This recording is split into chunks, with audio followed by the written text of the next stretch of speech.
Selamat malam, salam sejahtera. Terima kasih karena bersama dengan saya di Nazilin Unity Channel.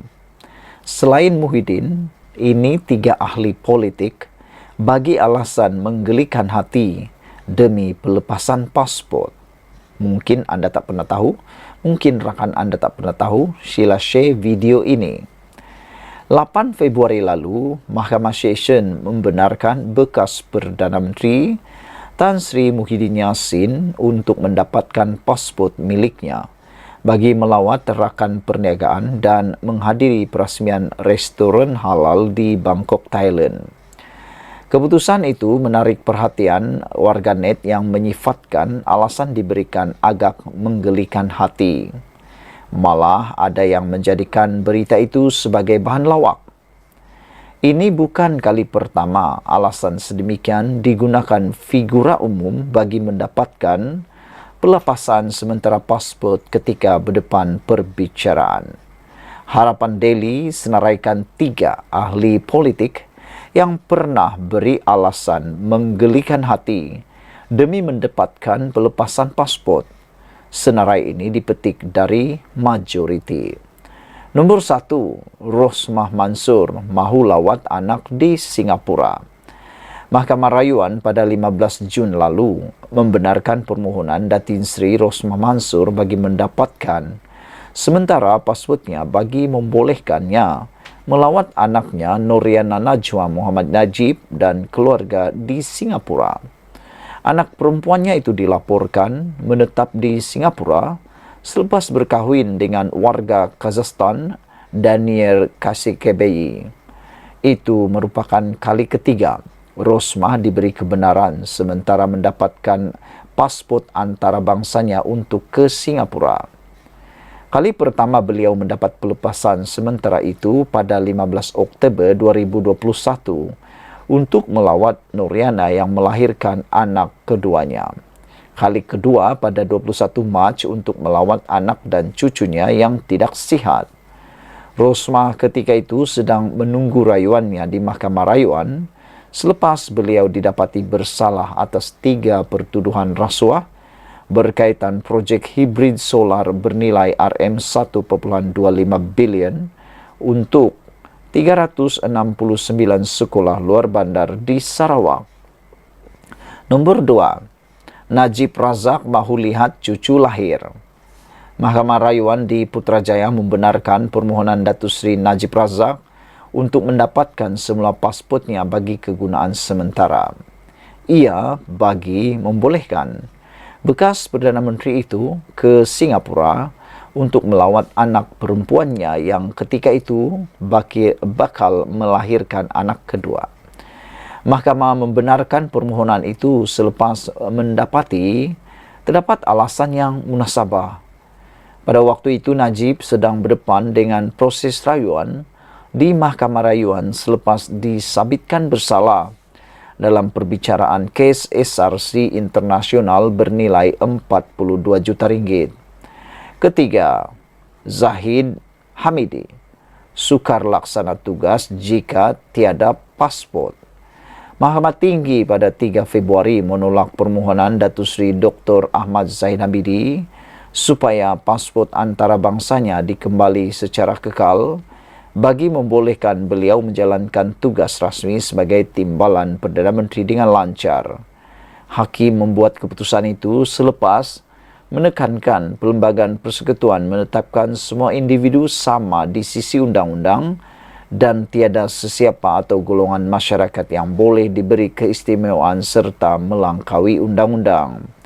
Bagaimanapun, Mahkamah membenarkan pelepasan sementara bagi membolehkan Presiden UMNO itu untuk membuat pasport diplomatik atau urusan rasmi. Sebelum itu, Ahmad Zahid dalam permohonannya bagi mendapatkan pelepasan pasport kekal memaklumkan beliau mengalami kekangan untuk melaksanakan tugasnya sebagai timbalan Perdana Menteri bagi melancarkan pergerakan dan urusan dalam menjalankan tugasan rasmi. Ahmad Zahid Hamidi berkata beliau dikehendaki berada di dalam dan luar negara yang memerlukan pasport berada dalam pegangannya sendiri. Beliau ketika itu sedang berdepan 47 tuduhan rasuah, pecah amanah dan penggubahan wang haram dana Yayasan Akal Budi.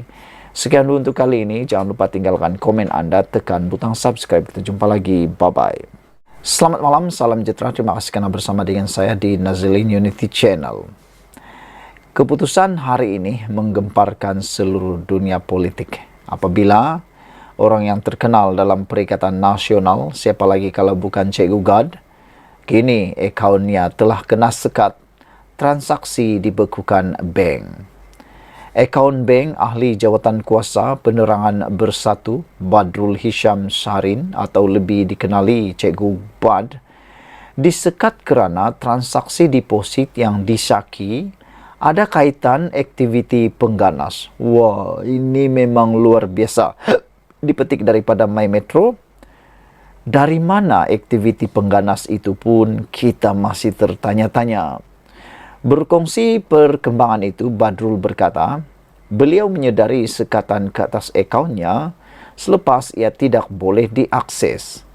Malam ini akan hadir himpunan dan ceramah Palestin, anjuran pas Johor. Seperti biasa, asingkan duit minyak dan tol siap-siap. Tiba-tiba nak top up tambah nilai touch and go untuk RFID melalui Maybank Tuyu. Tak boleh katanya transaction limit transaksi dihadkan. Takkanlah dengan baki RM619 boleh limit. Fikir maybe problem apps, mungkin masalah aplikasi. Lepas kira duit minyak, tol, teringat bil Maxis tak bayar dan kebetulan ada baki cash tunai, bayarlah dulu sebab lepas due date bil lepas tempoh pembayaran dah katanya. Beliau yang mengesahkan kepada berita harian hantarannya di Facebook mengenai kejadian itu berkata, ketika cuba membayar bil telefon, ada notis mengenai akaun bank miliknya tidak boleh diakses. Badrul Hisham menghubungi pihak bank dan kemudian memintanya berurusan di cawangan bank itu yang terdekat sebelum pemeriksaan mendapati baki akaunnya daripada RM619 bertambah menjadi 1.979. Dari baki 619 dah jadi 1.979.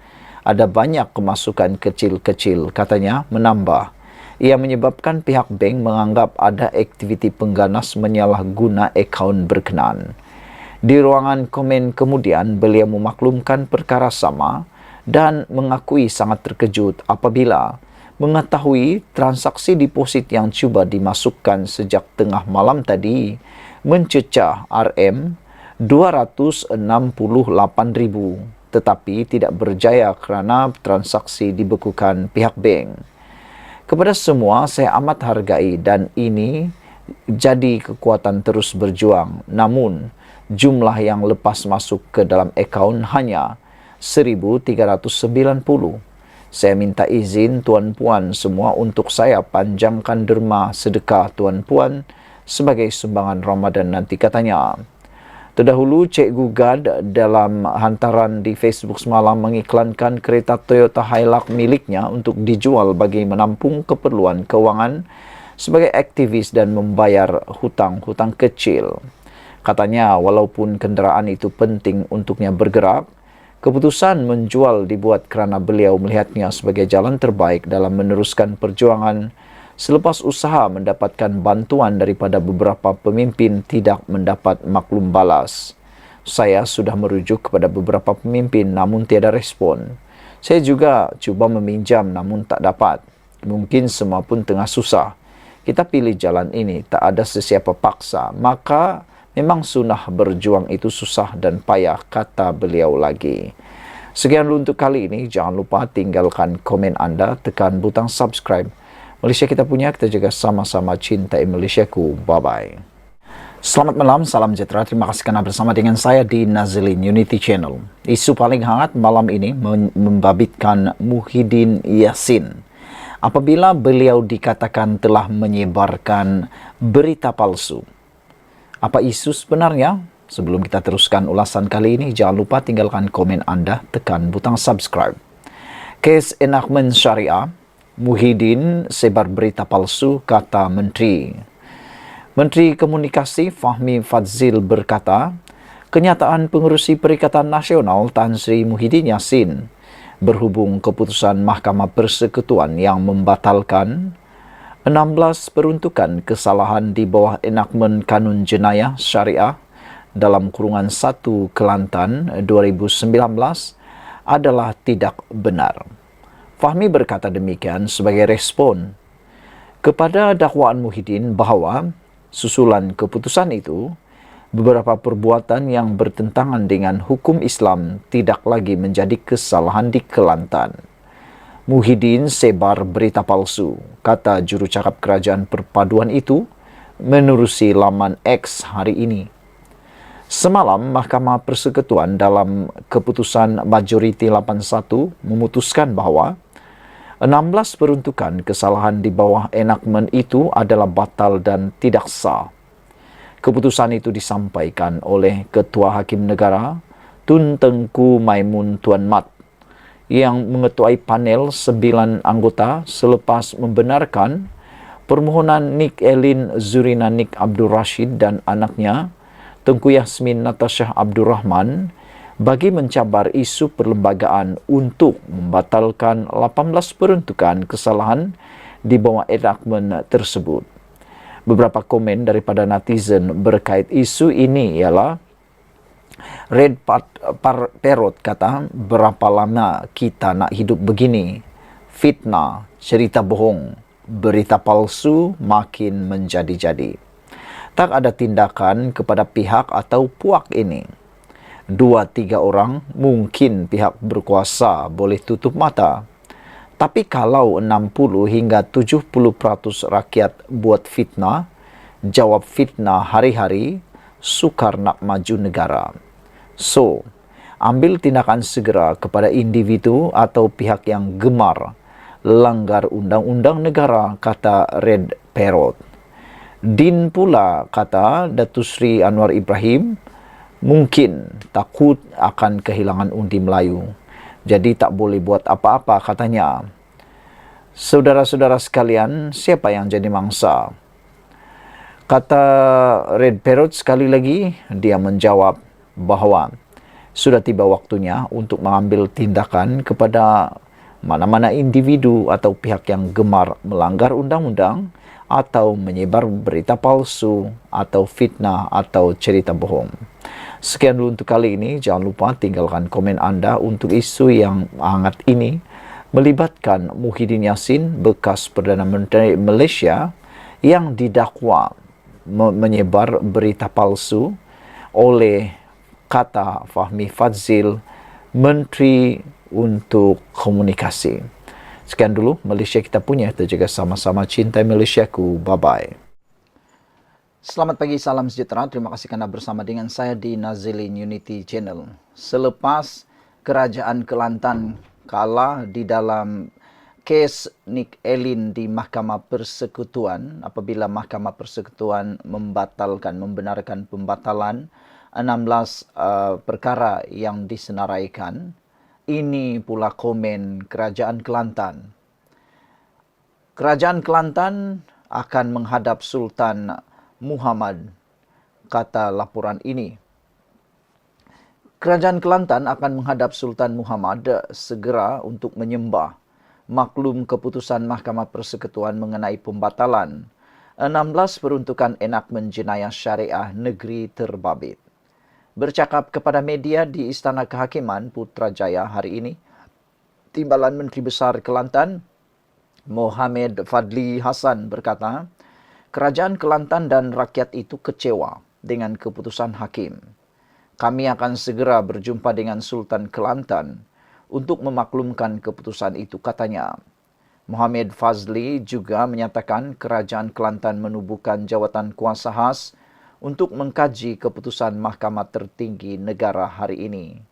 Katanya ketika ini, mereka sedang berusaha mendapatkan alasan penghakiman bertulis Mahkamah Persekutuan untuk diteliti sebelum langkah selanjutnya diambil. Ia tidak akan berakhir di sini. Kami akan tentukan tindakan seterusnya, katanya. Ini bukan sahaja melibatkan kerajaan Kelantan, tetapi ia melibatkan semua negeri lain, katanya lagi. Pagi tadi, Mahkamah Persekutuan membuat keputusan terhadap permohonan dua individu dari Kelantan yang mencabar keabsahan 18 peruntukan enakmen jenayah syariah negeri terbabit. Daripada 18 peruntukan yang dipertikaikan, Hakim menerima 16 daripadanya dengan 8 berbalas 1. Panel 9 hakim itu yang dipengerusikan Ketua Hakim Negara Tengku Maimun Tuan Mat. Menurut Mohamed Fadzli, dia juga dimaklumkan Perdana Menteri Anwar Ibrahim dan Menteri di Jabatan Perdana Menteri Hal Ehwal Agama Muhammad Naim Mokhtar sedang meneliti perkara itu. Dia turut menggesa kerajaan meminda Perlembagaan Persekutuan bagi menyelesaikan kemelut tersebut. Kerajaan Kelantan berasakan bahawa kalau peruntukan dalam perlembagaan menghalang Dewan Undangan Negeri untuk menggubal sebarang enakmen, Kerajaan Persekutuan juga ada tugas yang perlu dibuat. Tolong pastikan apa yang dipinda. Ini melibatkan bidang kuasa Mahkamah Syariah, katanya lagi. Ada yang komen, Kotaro Minami daripada Malaysia Kini di ruangan Malaysia Kini menyatakan, cukup-cukuplah, katanya, fokus pada cara nak bantu rakyat lagi bagus, kata Kotaro Minami. Cari makan je pula memberikan komen, pas dah makin tamak kuasa, inilah balasan karmamu, katanya. Brown Falcon 0137 kata, simpan sikitlah pemikiran itu. Kena ubah Perlembagaan Persekutuan dulu kat Parlimen, kata beliau.